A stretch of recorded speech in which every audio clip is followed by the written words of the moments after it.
Let's say there's a Steam sale going on. You look through your wish list, add a few games to the cart, and you're ready to go, but before that, maybe let's reconsider. Like, yeah, Ori is amazing, but I didn't even finish the first game.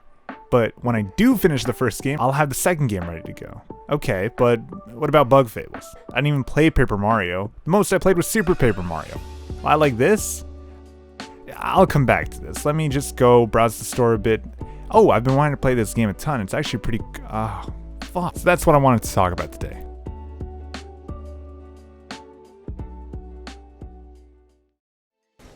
Let's start with what I'm not doing. I'm not here to talk about poorly justified spending choices.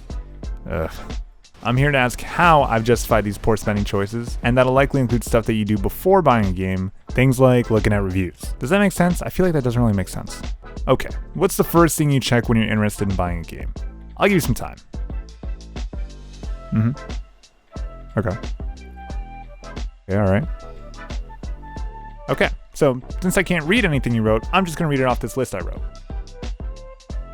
Let's start with reviews. Those are the most people, I think people go with those usually. Okay, so whenever reviews and games are mentioned together, there's usually an argument not far behind. All I'm saying is don't write off every review as being paid off, biased, misinformative, or otherwise unhelpful. Which a lot of them can be, but that's besides the point. People look at review sites often to find out if a game is worth their time, because let's not kid ourselves, life is busy, we don't have money, we could use some insurance. There's plenty of places to get reviews from too, and that includes places other than IGN and GameSpot and etc. There's Metacritic, YouTube videos, Twitter, Steam reviews, your friends, I don't know, outside. Point being, there's options. But what do you get with reviews? It tends to come down to where the review is coming from. Reviews are sort of fluid in what they're providing, especially if you don't follow one individual site or person. Reviews can't be a catch-all piece for every reader. They have a sort of shifting slider. Some are real rigid on how they review, being first and foremost a critical look into the product, while others are a more helpful guide into what it's about, to help people try and figure out if they want to buy that game, which would include things like features, comparisons to other games in the genre, or easy to understand stuff like that. That's what I'd call the two extremes of reviews. Anyways, did that really fit into the video? I don't know. I don't think so, but I got carried away writing. Moving on. If the more buyer's guide style of review suits you, that's most of the reviews you'll see. This tends to cover gameplay, the unique or many features, and shallow dives in the story or the premise. If you move more to the video side of reviews, you get a few extra bonuses, like getting to see it in action. You can hear things like sound effects, music. You can see my point. What about features? We like features. I like features. Do you like features?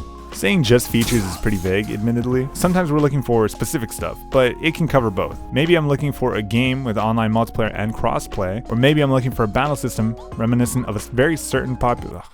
Or maybe I'm looking for a game with a battle system reminiscent of a very popular paper-related game. Anyways, there's literally an infinite amount of features that could be covered, so I'm not going into detail about them. My point is, if you, for example, read a friend's review about this particular game and read into the features and you find you like them, it might reinforce your desire to buy it. After all, features are components of what make up a game. If I'm reading a list and getting excited at the sounds of it, I'm probably in the right place. Like, take a look at Hollow Knight. It's very clear listed features that help paint the picture of what it offers. Also, it's amazing, but that's besides the point. Knowing what features are in a game can be very helpful to help you determine if you want to buy the game. To continue down our list of less and less specific things, there's genre. So if I use a Souls-like tag on Steam to search, I'll get plenty of games that follow the Souls formula, or try to, anyways. And you know, I like the genre, so I'll explore around. Something catches my eye, I'll maybe watch some of the gameplay, read through the features. Exploring other games in a similar genre does make sense though.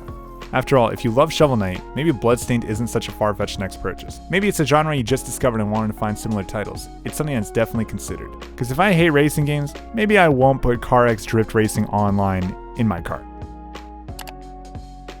When it comes to games you want to buy, factoring in the gameplay is pretty damn up there. Unfortunately, demos are hard to come by today, so the best place to get this is mostly through watching other people play the game you want to play. Live streams, YouTube, Twitter, all pretty easy ways to get to see how a game moves or flows. While it doesn't replace experiencing it yourself and discovering how you mesh with the game, it gives an idea. That way you won't go into Undertale thinking it's a flight sim or beat 'em up or something. Anyways, you take a look at your favorite creator, see what they think of it. Do they like it? Do they have issues with it? Maybe you're watching just a random long play or something. Does the game look fun? Does it look like you expected? You can't always tell by just looking, but you can sometimes get a good feel from that.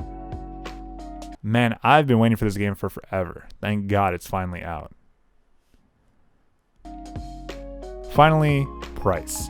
It's pretty obvious. A good price makes a game way more enticing to no-brain the purchase button. I'm not saying Risk of Rain 2 needs to be $10 before you buy it, but seeing a discount definitely helps get it into my cart. Also, you should own Risk of Rain 2, is my point. I'm just shilling for all the games I love.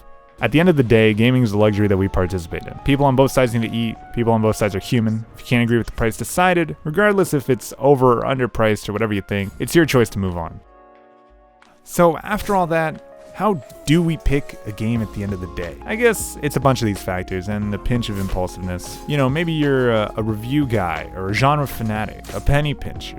Go hours looking through reviews, gameplay videos, checking your bank account, and, well, that's up to you. What's your methodology for figuring out if a game is right for you or not? Let me know in the comments. As for me, why not, I guess? Well, it was a tough decision, but in the end, at least I managed to do it. Damn it. Hey guys, thanks for making it to the end of the video. I really appreciate that. If you enjoyed it, please check out my stream at twitch.tv/613spiral. Don't forget to subscribe either. I'll be posting a video at least once a month. I know it doesn't sound like a lot, but I really want to improve the quality of these and make them longer. So if this video has made it out to the public, then that means that I've finally overcome one of my biggest fears of working on a YouTube channel. And hopefully from here I can just continue improving. Overall, I think I lost sight of this video, but it helped me figure out what I want to do in the future and what I don't want to do in the future. So I'm going to catch y'all next time. Peace out, everyone. Have a good night.